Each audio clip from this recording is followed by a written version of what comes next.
Hey, what's going on, adjusters? It's the 200K adjuster here coming at you. Hey, just want to follow up on my last video. If you guys did not watch it, it was the one where I was talking about living out of my truck. Um, so I sent that video off to a friend of mine to kind of take a look at and give me his thoughts on, and he called me back and he had some really good feedback about the video, and he talked about I need to probably make a series on some of the talking points that I had. And the thing that it really harped on was the money aspect of that video, and how that is the most important thing for new adjusters, is how to handle money coming into this field. Because most of you guys, if we're honest, are making less than 50 grand a year. And I know that just because that's the national average. So you're making $50,000 or less, which is not a lot of money in today's day and time, especially with inflation. And so you get into adjusting, you hear about all this money that people are making. You're watching my video because it says, I'm the $200,000 adjuster, and you want to do something like that, and you're thinking about all the ways that's gonna change your life, and it definitely can. And I'm very hopeful for a lot of you guys that it will do that. But there's a process that you guys have to go through, and money is one of those processes. And the reality is some of you guys are bad at managing money, and you don't know it because you never had money to manage, right? And so it's not, that's not like an insult to you.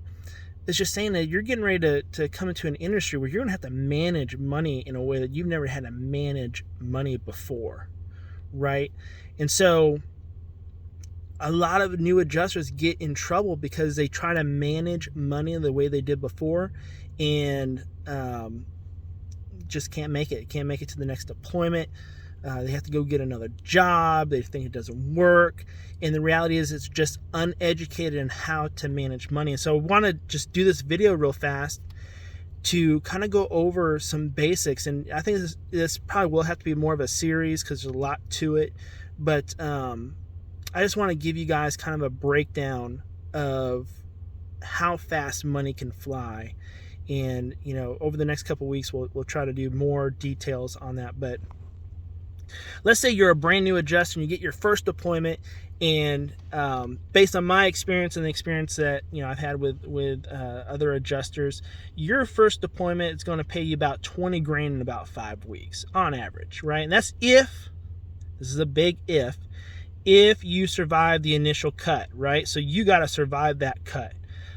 You got to be on your game. You got to be closing claims. You got to be, catching on quick, and you got to survive that initial cut. But if you survive that cut, then the average deployment is 4 to 6 weeks. So we'll say in about 5 weeks, you're going to make about 20 grand.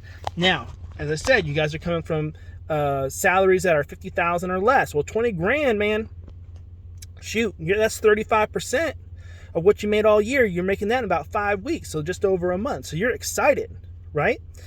Well, now let's start breaking that 20 grand down. You get that 20 grand, and 20% comes out in taxes right off the bat. That means you have 16,000 left. All right, that's not too bad.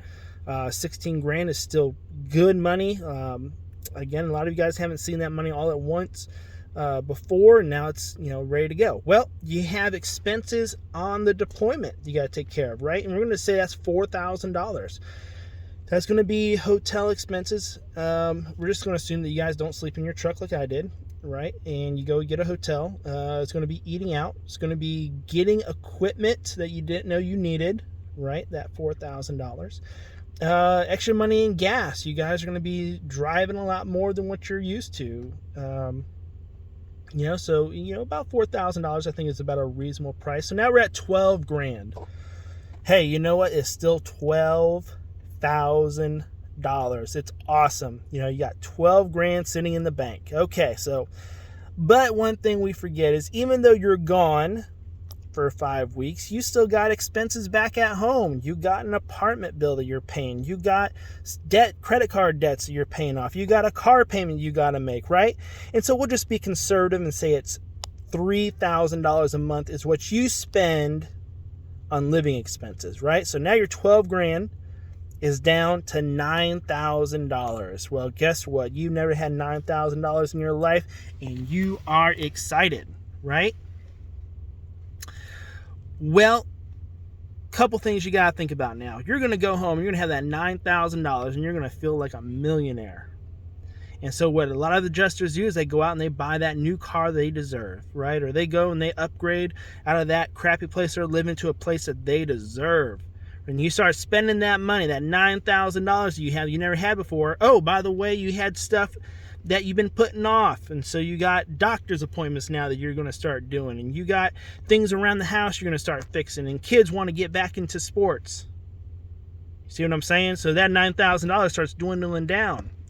Here's the problem now, right? You guys didn't cut back on expenses like I explained in the last video, and you have this $9,000, and life is hitting you now. You think you have money, and you go 3 months without a deployment. Think about that. That $9,000, your initial monthly expenses was $3,000 a month. That means that you had 3 months worth of expenses saved up if you live just the way you did, right? But now you upgraded your life, you go 3 months without expenses, and what happens? You got a bigger car note payment because you had to go get that car you wanted, and you put down $2,500, so that $9,000 now becomes $6,500 and a higher car note. Your kids go into sports because hey, you've been trying to get into sports for a while, and you think that now's the time to do it, so you put them in sports. There's another $1,000. We haven't even talked about the next month's expenses, the original $3,000 for your month expenses. And you see, before long, your $9,000 is gone. What are you going to do? And so, as I said, I'm going to make a series of videos on this, but I just really want to stress to new adjusters, when you take your first deployment, you got to live broke. And when you get back home, you got to live broke. And you can't start spending money until you have 3 months expenses saved up and you've been on your third deployment. Because it's going to take you 3 deployments to make a name for yourself, to have people start calling you back. Right? So, anyways, just wanted to make this follow-up video. I am going to do a series on some money topics. Some of you guys don't even have your license yet, and you're trying to figure out ways to save up for a license. Some of you guys are trying to figure out ways to save up for the equipment, because tell you what, equipment's expensive. How am I going to what kind of vehicle am I going to use when I go out there? Because some of you don't have a truck, you don't have a van, so you probably do need to upgrade your car. You're going to have to think about getting creative, basically, right? And there's ways to do it. So we're going to be talking about that, but just wanted to make this video to double down on that. Feel free to leave in the comments any tips or tricks that you've had in the past when it comes to saving money and living cheaply on deployment. And definitely, if you're an adjuster with some experience, any kind of wisdom you can share would be great. Feel free to comment. Please like and subscribe, and we'll talk to you later.